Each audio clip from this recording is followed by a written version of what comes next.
He had a clean car and a clean way of speaking, and somehow that was the scariest thing about him. Huntington Beach in late summer, the air still tacky with sunscreen and fried food, the surf shop neon clicking itself awake in the window. I'd missed my ride back to base because the guy who promised me a lift met a girl who promised him something else. I was 20, faking 22, with sand pebbled into my socks and a head full of noise. The bus wouldn't be by for an hour. The payphone by the liquor store ate my quarter like an insult. He asked if I needed a ride as if he were asking for the time. "Heading south?" he said, leaning one arm on the passenger window. Light blue button-down, sleeves rolled once, hair the color of old rope, clipped neat. A programmer, my brain supplied for no reason, one of those men who doesn't get sunburned because the sun is not on his schedule. The car was a small, ordinary coupe with an ordinary smell. Coffee, vinyl, something citrus that wanted to be a lemon. "San Onofre," I said. "I wish I could tell you I didn't. I wish I could say my instincts raised a fuss. They didn't. They sat with their feet on my coffee table and said, 'He's a grown-up. He's fine.' 'Hop in,' he said. 'It's on my way.'" He didn't ask my name first, which was honest. The door lock had the old chrome tab that pops like a knuckle. The seat had no trash to brush aside, no sweater, no forgotten tape. A small cooler sat in the back with 2 beers and a bottle of something medicinally sweet peeking from a towel. A camera case, black, hard-sided, rode shotgun until I came along. He reached over and put it gently on the floor at my feet. He'd wiped a ring of condensation off the console with the edge of his sleeve rather than leave it there. The steering wheel had the faint shine of a man who drives like a ritual. He wore the smallest smile a person can wear and still call it a smile. He did not look at me long. He looked like a person capable of supervising a line. He pulled out smooth, no gravel under the tires, no fuss. He merged to the PCH like he had permission. I watched the long candy ribbon of the pier recede in the side mirror until it learned a new trick and became just light. "You live on base?" he asked, conversational, like baseball. "You look like regulation hair." "Weekends off," I said, which wasn't an answer, which he allowed. He glanced at my hands. It wasn't a lurid glance. It was an inventory. He would have noticed if I bit my nails. I didn't. "I'm Tom," he said, picking the most forgettable name possible and handing it to me like a napkin. "You?" "Dan," I lied, which was interesting because that was my father's name and I avoided using it when I wanted to feel like myself. "Well, Dan," he said, "you picked a good evening to miss the bus." We slid south past Bolsa Chica and the oil islands pretending to be palm groves. The day had begun to caramelize. Headlights made little echoing pools on the asphalt. He tuned the radio with the smallest of pressures, left it low. "You like to drink?" He asked it, not me. "Sometimes," I said. "Sometimes is sensible," he said, like a teacher giving me a grade. He tipped the cooler with one hand, ice knocked politely against plastic. "Cold." "I'm good," I said, and did the laugh men do when they want to say no without being accused of being a certain kind of man. "Suit yourself," he said, and the 2 syllables were friendly and entirely free of disappointment. That's when I learned something about him I kept with me all night. A man who doesn't need you to do something is either safe or very not. "What do you do?" I asked. People forget you're allowed to ask back. "Software," he said, as if I'd guessed, as if there were a uniform for that and I'd spotted it. "Numbers that behave." "Huh," I said, pretending to understand more than the first word. He changed lanes with the kind of courtesy that gets cars signed to college teams. A motorcycle buzzed our left, and he gave it space as if space were a good he could manufacture. "You look like you could lift a car," he said amiably. "How much do they make you run?" "Enough to hate it," I said, and he chuckled because the lie worked as a joke, and humor earns you time. He asked me about favorite surf breaks and old injuries. I asked him about favorite diners and whether he had a wife. He smiled without showing teeth. "I keep a tidy house," he said, which is not the same as yes, which is not the same as no. He corrected me on whether the road we'd just crossed belonged to Orange County proper. He liked correct. He liked small corrections that told me he'd pay attention if I began to tell the wrong kind of story. Past Newport, the PCH widened and the beach flattened into a dark we could travel beside like a second car. He touched the radio again, and again his fingers hovered too long over the volume, as if sound were a living thing he was allowed to touch. "What's your favorite number?" he asked, mild. 19, I said, because I didn't have one, and I didn't want that to be obvious. He made a small O. 19 is dangerous, he said. Prime numbers pretend to be simple. I laughed, even though I didn't know if it was a joke. He offered me a beer again at the Light by Laguna. I refused again, and his face did a tiny father thing, an adjustment, as though he'd reweighed me and set me down where I belonged. He did not insist. He put the bottle against his wrist and watched the condensation bead and then flicked it away before it could drip onto the seat. He seemed to have a contract with mess. He would forgive it if it understood its place. "Where exactly at San O?" he asked. "It's a long fence." "Main gate," I said, aiming for the obvious. The guard would know my face, the badge would know my ID, the car would become safer by proximity. "Main is a crowd," he said, considering. "Faster to cut inland and drop you at Cristianitos." "That works," I said, even though it didn't. Cristianitos is a backpacker's entrance if you're trying to get lost on purpose. But the way he said faster appealed to the impatience men pretend not to have. It felt like competence. I let him turn inland. The freeway unrolled like something he'd been saving. Asphalt became a ribbon. His car took on a hum like a small engine finally allowed to sing. He drove with both hands at a precise 10 and 2 and checked his mirrors on a schedule that would have made an instructor proud. The speedometer hovered 5 over. Measured, not showing off. Terrifying. In the low envelope of the cabin, we grew a second conversation that was not the one we were saying out loud. His right hand rested on the shifter. Mine rested on my thigh. The storage bin in the console was not entirely closed. Inside, a roll of white nylon cord, neat as bread, a rag folded the way men fold flags, a small amber bottle with a child-proof cap. The camera case nudged my ankle like a cat asking for attention. He didn't look at me looking.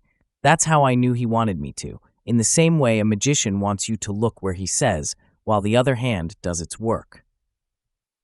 "You okay back there?" he asked the camera as if checking it was comfortable. "You do photography?"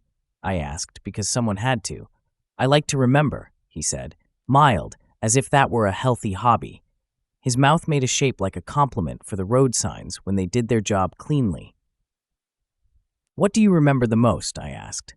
"The parts people try to forget," he said, not dark, not dramatic, just as if he were tired of being lied to.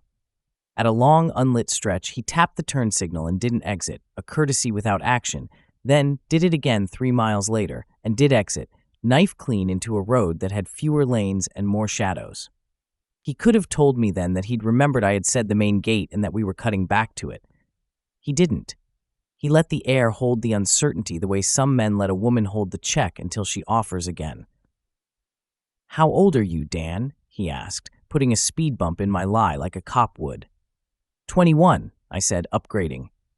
My mirror self looked back at me and felt unconvincing.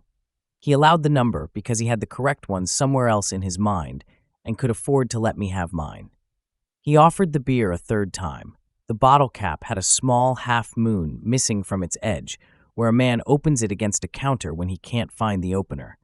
I felt the weight of saying no again and imagined him setting me down in some file labeled difficult. I said yes and didn't drink. I held the cold against my neck and watched the road unspool. He glanced. He approved. The approval was tiny, and it chilled me more than the bottle. At the next light, he let the car idle and rolled his shoulders, once like a man reshelving a box in his own chest. He did it without apology. He liked his body tidy, too. "What do you dream about, Dan?" he asked. I laughed because it was a ridiculous question, and because when a man asks you about your dreams on the first ride, you'd better have an answer that sounds non-violent. "Missing taps," I said, "or running and I'm late for formation and every hallway turns into another hallway." "That's a child's dream," he said almost kindly. "Doors that lead to doors." "What do you dream about?" I asked, because I'm not a child. "Numbers that add up," he said. "Perfectly." He looked at me then, really looked for the first time. His eyes were pale and tired, and as calm as a pool you could drown in without fuss. I told him a lie about my girlfriend. Didn't have one. He asked me if I'd ever hitchhiked north of San Clemente. I hadn't. We traded minor cards. The freeway signs began to list exits that made no sense given my destination. Basilone. Then Las Pulgas. The night had put on its darker coat. We were a small ship in a big black bowl. You passed it, I said, friendly, the way you say you repeated a word out of nervousness when the teacher is kind. Cristianitos is back there. I know where Cristianitos is, he said, and the way he said no made the spine of me stand up where it had been slumped like a lazy roommate. My hand found the seatbelt tongue and depressed it a millimeter, testing the panic sound in the click I could make. He noticed. He didn't move his eyes. He just breathed a different length of breath. You buckled? He asked, smiling at the road as if we were on a date and he was teasing me gently for safety. Yeah. Good, he said softly, and the word fell into the footwell and curled up like a pet. The cooler knocked against the seat at a rise in the road. He reached back without looking and placed it gently in its corner. The motion revealed something under the mat, not the shape of a tool, but the suggestion of one, square, heavy, asleep. You ought to say this is when I knew. But knowing comes in layers. The bottom layer is always your own voice saying, be polite, don't embarrass him. Don't make him show you how you should have behaved. What time do you have to be back? He asked, measuring. 2200, I said, which he understood because he wanted to. That's an early bed for a Saturday, he said. You'll be fine. The beer sweated in my hand. He turned the fan lower as if we were sharing a secret that had gotten a little noisy. I could smell his deodorant now.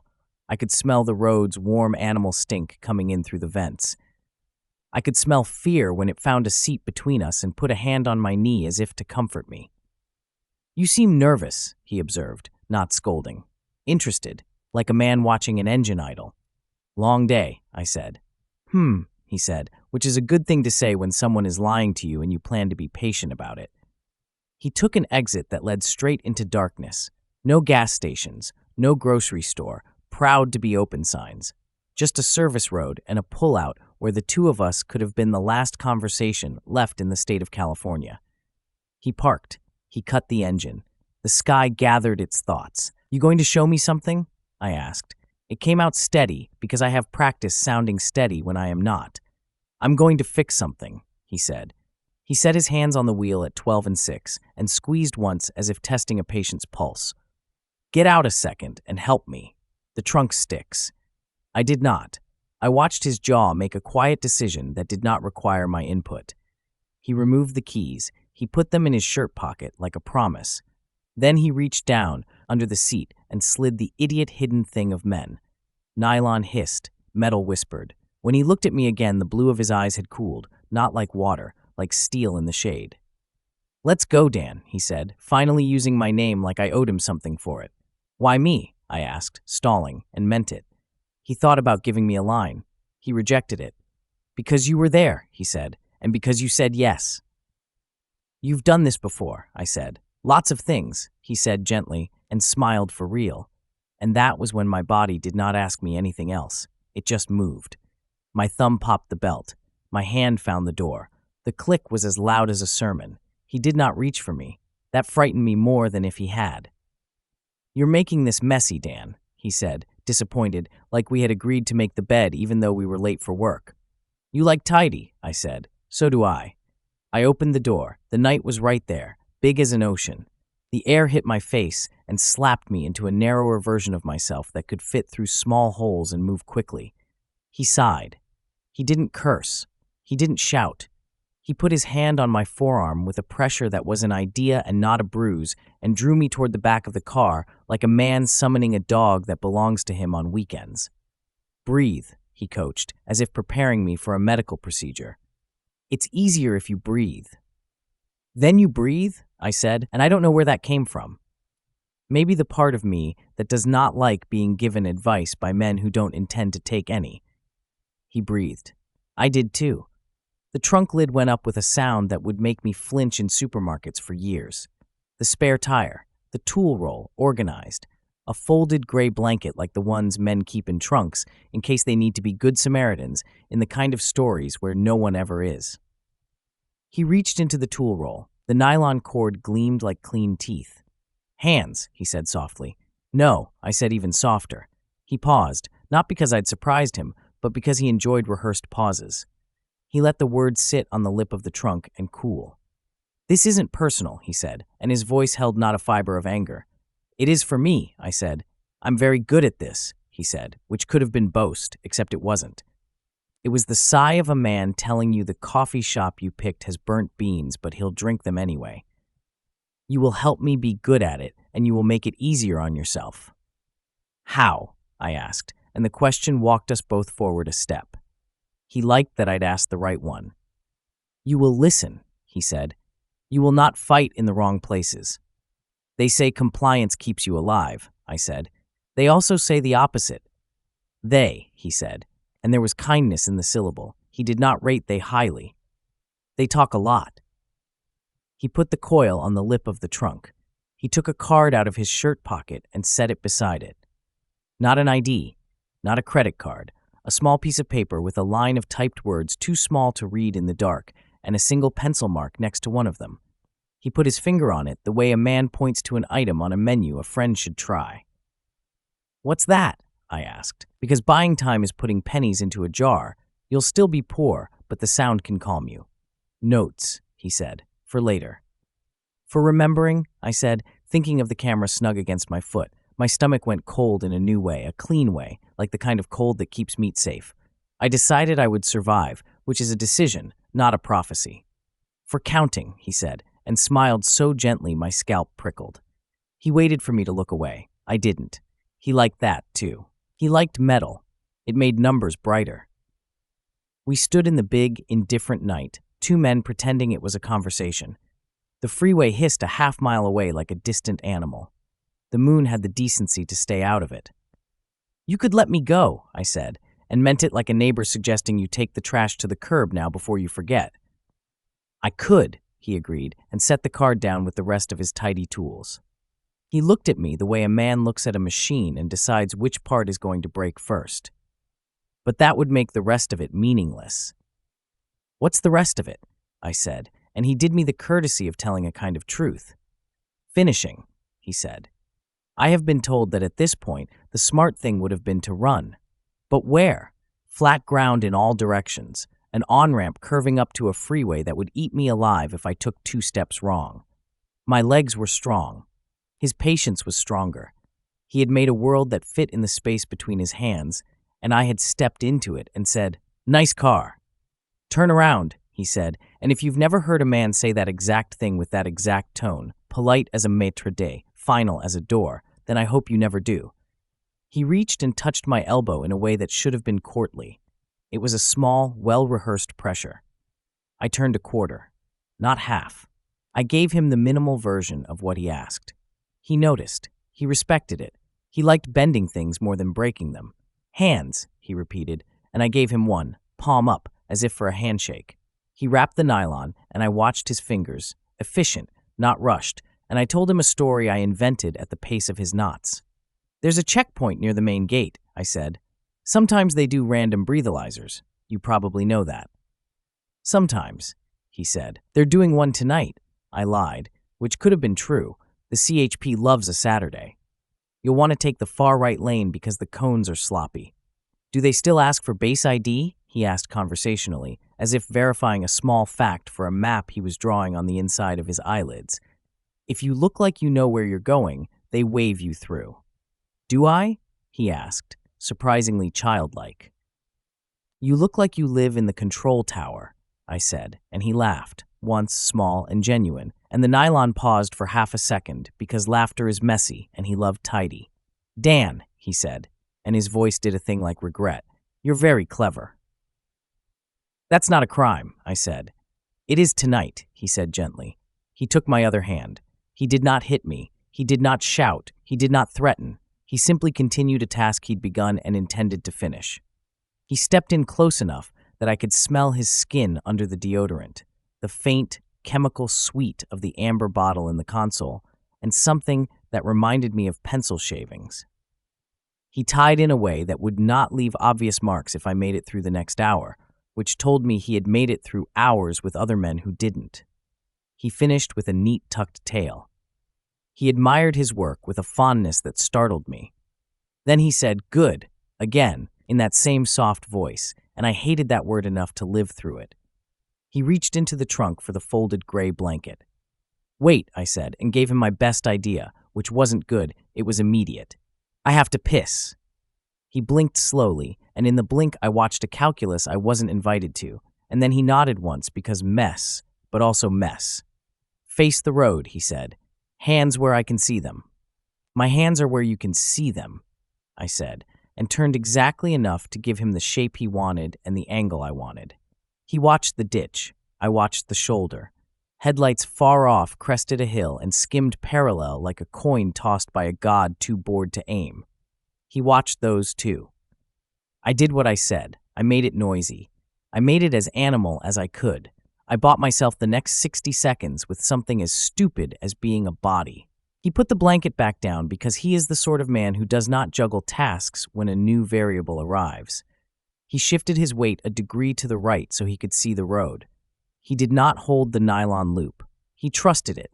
He trusted knots like other men trust best friends. That was the inch. I took it.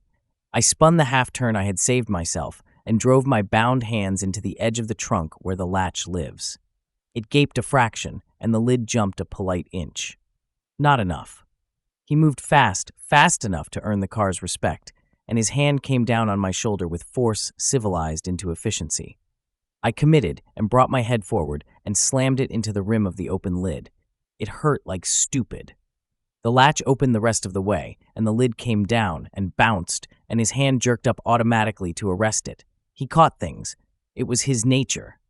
My hands came off the rim. The nylon slid on my sweat. The knot moved a whisper. Not much, enough to make me believe in physics. He swore once, softly, a word that sounded like a brand he would never buy. "Dan," he said, gentle even now, counseling me out of making this ugly. He reached for the blanket again, and I lifted my bound wrists and stepped backward 3 steps fast enough that his cigarette lighter calm did not get the chance to place itself between my ankle and that small dip by the shoulder. My heel caught. I fell backward into the ditch. Mess. His sigh contained disappointment and a small private pleasure. He liked solving. He always had. "Okay," he said, and stepped toward me, not hurried, which was the truest horror in him. Headlights found us then, sharp as knives, carving a shape of the car and the man and me into a paper diorama anyone could read from 50 yards. A CHP cruiser, that heavy, particular silhouette that says adult supervision has arrived. He didn't flinch. He weighed it. He put his hands in the pockets of his tidy shirt, then took them out, because pockets look bad. He pasted on a pleasant neighbor face. He gave me a look. Not warning. A suggestion. Behave. I lay in the ditch with my wrists bound in neat white and the trunk gaping and the blanket on the gravel like a polite compliment that had tripped and fallen and split its lip. The cruiser slowed. The red light whooped once, a single bray, more a hello than a reprimand. The passenger window slid down. The officer inside had the face of a man who wants to die of boredom, not of anything else, on his shift. "You folks okay?" he called, and the silk in my driver's voice came out to do its work. "Evening, officer," he said. "All good, flat spare, but we've got it handled."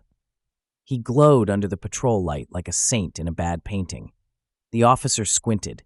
He saw a trunk open, a blanket, a fine shirt, a clean car, a young man in a ditch looking like a mess he didn't want to make eye contact with if it could be avoided.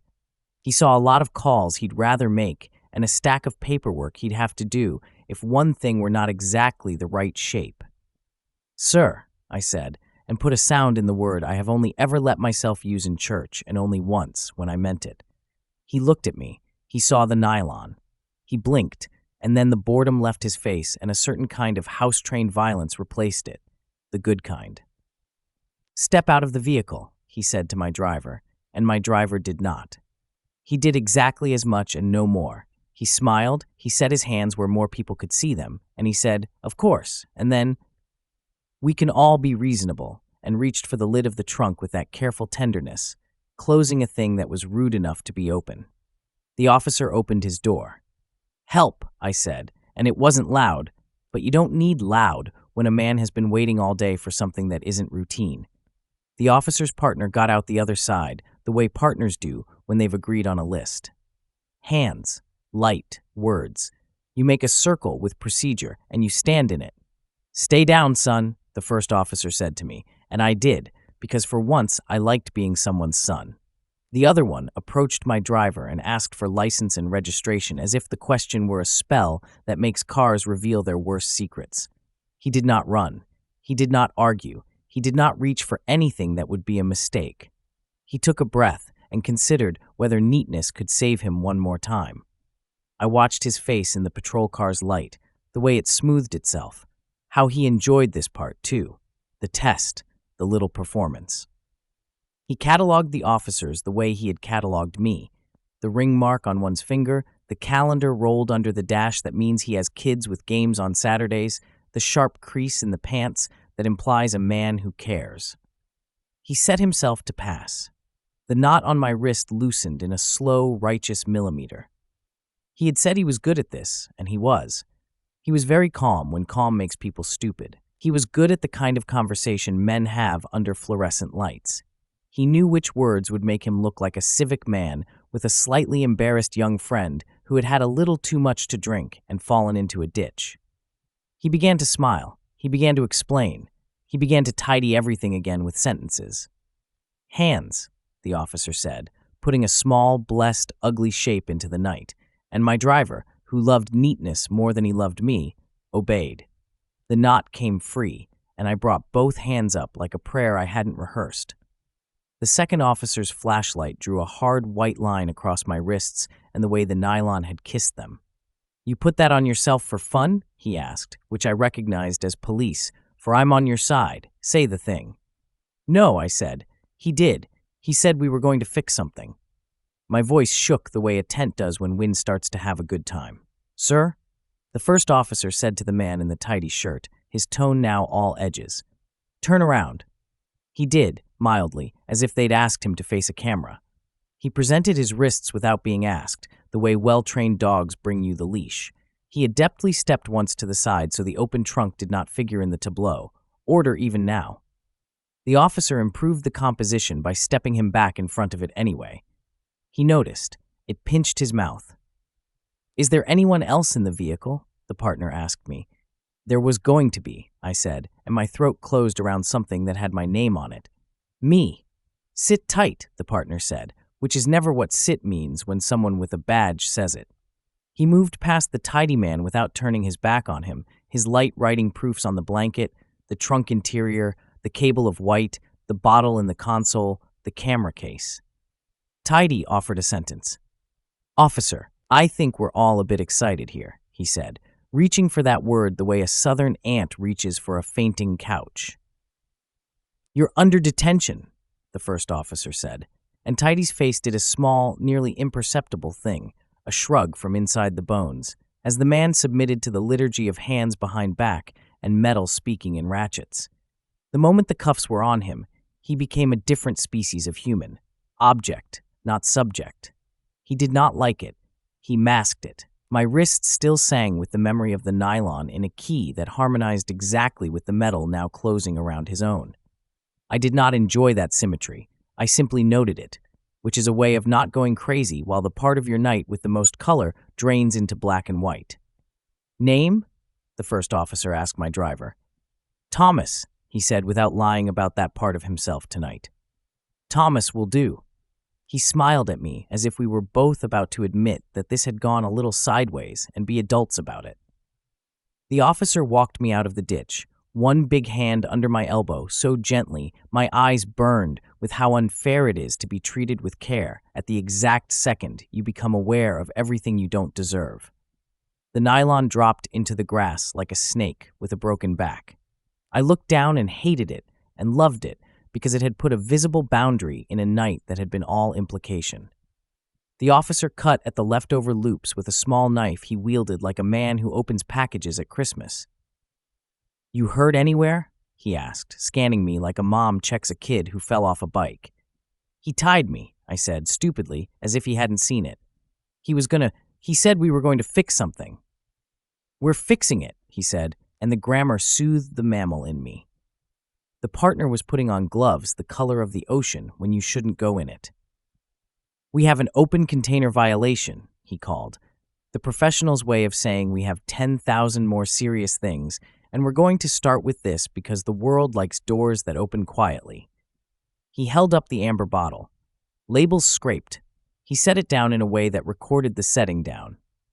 "Sir," Tidy said to me across the roof of the car, as if we were dealing with a customer service problem. "It would help if you didn't dramatize." "Shut up," the first officer said without heat, like a pro telling a toddler the oven is not a toy. I looked at Tidy. He looked back with a version of pity, a parent's mild exasperation with a child who has not built the correct skill set for the world he finds himself in. He did not look angry. He looked disappointed in my lack of cooperation with a program I had not enrolled in. "What's with the card?" I asked, stupidly, protectively, as if the thing were mine.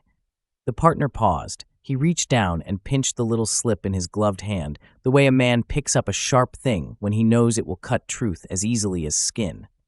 "Notes," Tidy said, and there was real affection in his voice. "To remind me what matters." The partner read the line while tilting it left, then right, to catch the writing. "Huh," he said, the closest thing to a curse I would hear on his tongue that night. He did not read it aloud. He put it into a bag with the sort of respect you give an instrument that still has power in it. The first officer put Tidy into the back of the cruiser. He sat down with the grace of a man who has done it before and believes himself to be good under evaluation. He smiled into the fake leather. He tasted the air and assigned it a value. He watched me through the headrest and did not blink. He enjoyed one last measure of being looked at. He kept track. "Do you want an ambulance?" the partner asked me. He had come around, light off, eyes on my face instead of my wrists. "I want to get off this shoulder," I said, which was the most honest thing I could think of to say that did not involve a theological dissertation. "We'll move," he said, and they did. The choreographed shuffle of one car with its lights on, the Tidy car with its trunk closed now because evidence's dignity requires doors, and a second patrol car answering a call because that's how stories get written down right. In the station hours later, the room had that institutional warmth they keep in a jar for these occasions. Coffee and old air and a mop bucket in the hall.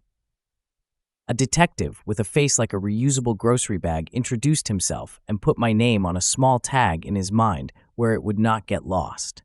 He asked for my hands and took pictures the way a botanist does, careful, admiring, scientific. He asked me to tell it out loud the way you tell a ghost story to children, so the fear becomes a toy. I told about the beach and the car and the beer refusing to be drunk and the list with small words lined up like little flags. "Did he threaten you?" the detective asked. "He didn't have to," I said again, hating the truth for being insufficiently cinematic. "He said I'd make it messy, and he didn't like messy." "Did he call himself anything?" the detective asked, casual, the trapdoor of it 6 feet away and not obvious. "Tom," I said, already exhausted with how small that made him sound. The detective wrote something that wasn't Tom. He did it quickly, with a tiny lift to his pen like a good checkmark. "We know him," he said, and I received that sentence like news about a neighbor who mows at 6 a.m. on Sundays. "We've been knowing him for a long time. We didn't have your part yet."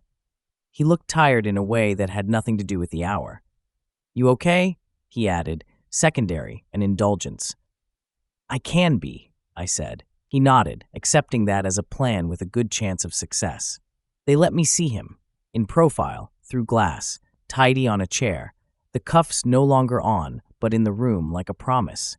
He sat like a good student who knows the answer and will not say it until called. He took a sip of water with 2 fingers, as if letting the third one touch the paper cup would cheapen the ritual. He looked at the mirror and smiled in that soft, private way men do when they are congratulating the version of themselves only they have met. He did not look like a monster. He looked like a man who had made himself into a familiar shape so he could be let into rooms. He looked like a neighbor you wave to because you're holding groceries. He looked like the kind of man you let pick music because he will keep the volume low and the station acceptable. He looked, in short, like California at night. Attractive, convenient, full of ramps. "Will he get out?" I asked the glass, which is to say, I asked the detective without making him be responsible for his answer. "Not tonight," the detective said, And not for a long time, if what we find in his car is what I think it is. What's that? I asked. Counting, he said. I do not know how long I slept in the chair under that particular buzz of fluorescent light. I know someone put a blanket over me in an act of institutional kindness, and the smell of it made me think of public libraries and basketball gyms, and the one time my mother fell asleep on the couch with the porch light on by accident, and we all felt strangely thrilled by the transgression. I woke with my jaw aching and my wrists loudly unbound, and the detective whispering to a woman in a low voice that did not include me.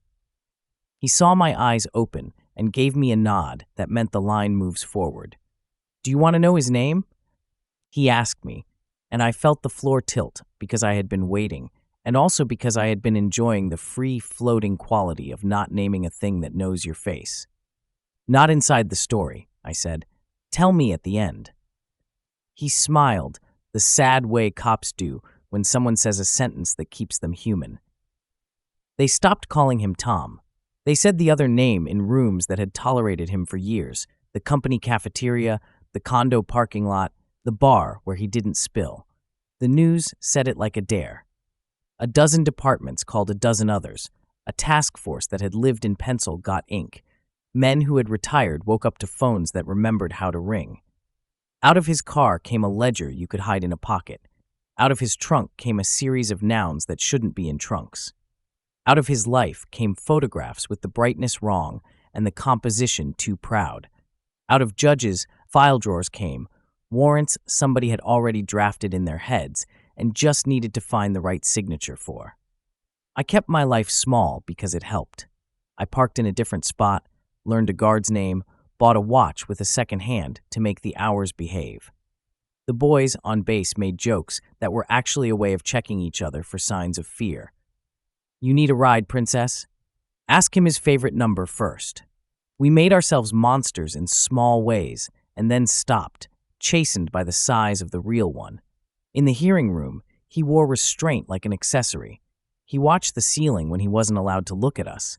He glanced at the table to control his face. He had gotten older in 3 days. He softened at the edges like fruit. The phrase death penalty started pretending it could say anything truly useful. The phrase cereal began doing a lot of lifting. The phrase suspected of did its polite dance before the phrase convicted of grunted into place and sat down with its big ugly certainty. Do you want to speak? The DA asked me. I didn't. I did. I settled on a compromise. I wrote a letter that said exactly this much and not one word more. You tried to make me a number. I have a name. You don't get it. Then I crossed out, you don't get it, and wrote you won't, because the present tense felt like a kind of permission I wasn't going to offer. He looked across the room once, by accident, and found my face. His expression didn't change. It took something from me anyway. The court recorder's fingers moved like a dozen tin soldiers, tireless, recording grief into a language that fits in boxes. He was found guilty of a number I don't say out loud when the lights are off.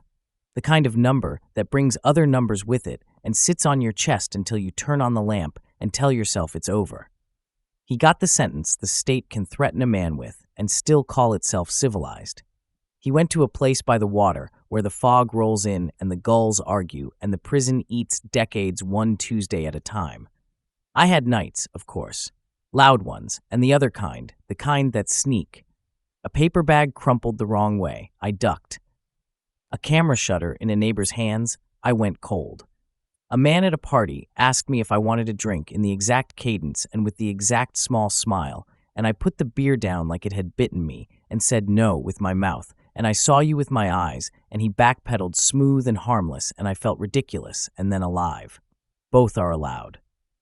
One afternoon in a grocery store, my hand hovered over nylon cord in household goods, and I laughed, out loud, like a crazy person, and then cried in the car because my body had wanted to avoid the aisle entirely, and I had traveled it twice, and it felt like a parade nobody came to. I keep a paper in my wallet with 3 lines on it. My cousin's number, the base mental health counselor's name, and a sentence, mess is allowed. I show it to myself when I start setting the table too nicely for fear. The detective sent me a last message. Not the name, I had that. Not the number, I refused to keep it. A photocopy of a sheet of paper with a list of words in a tiny, private code that had been sitting in that clean little car as he pulled up next to 100 versions of me and asked if I needed a ride. Many of the words were for men who didn't get to live. One of them was a note that could have been me if a knot hadn't slipped and a patrol car hadn't crested a hill at the right moment, and a man who loved tidy hadn't tried to close a trunk before he was done with it. I folded the copy and put it in a drawer with my orders and my mother's letter about the neighbor's dog. I keep it there not because I like to look at it, but because I like to know where it is. A bomb in a glass case, a snake behind thick walls. I don't let it live in my pockets. When people ask for a lesson, and they do, because it's easier to hear advice than to sit in a room where nobody comes to fix it, I say this: believe your own small data. You can make a man mad by refusing to drink a beer and still outrun his disappointment. You can say no 3 times and still be polite. You can refuse to be counted by someone who believes in counting more than anything. Numbers are a story. Names are the end of it. He wanted finishing. What he got in my car was interruption, mess, and a man with a badge who had been bored until the precise second it was my turn not to be. I wish that officer a long life full of tedium. I wish myself 100 more sloppy Saturdays in which the worst thing I do is miss a bus and eat too much warm pizza, and the scariest thing I hear is the ocean gnawing at California as if it can't decide whether to leave it or kiss it to death. I exercise. I show up. I keep a cooler in my trunk because cold water is a kindness no one has to deserve. I drive with both hands now like a person who has been taught, and I check my mirrors on a schedule that would make a driving instructor proud, and sometimes I smile when I catch my own eyes. I leave my trunk open a little, sometimes, while I load groceries, and then I close it deliberately, and if anyone watches me do it, I nod at them, and they nod at me, and we both get to go home. How am I doing? Well, I don't hitchhike. I keep cold water in my trunk, and I still check my mirrors, on purpose, not out of fear. Killer reveal. Randy Steven Kraft, the Scorecard Killer. Randy Kraft, born 1945, is a Southern California serial killer and sexual predator, nicknamed the Scorecard Killer for the cryptic list of phrases investigators found in his car, believed to reference victims. Arrested in May 1983 after a traffic stop in Orange County, Kraft was ultimately convicted of 16 murders of young men, many Marines and hitchhikers, but is suspected of up to 67 across California and other states. Evidence recovered included thousands of photographs, restraints, and intoxicants. His method often involved incapacitation and strangulation. Sentenced to death in 1989, Kraft remains on California's death row.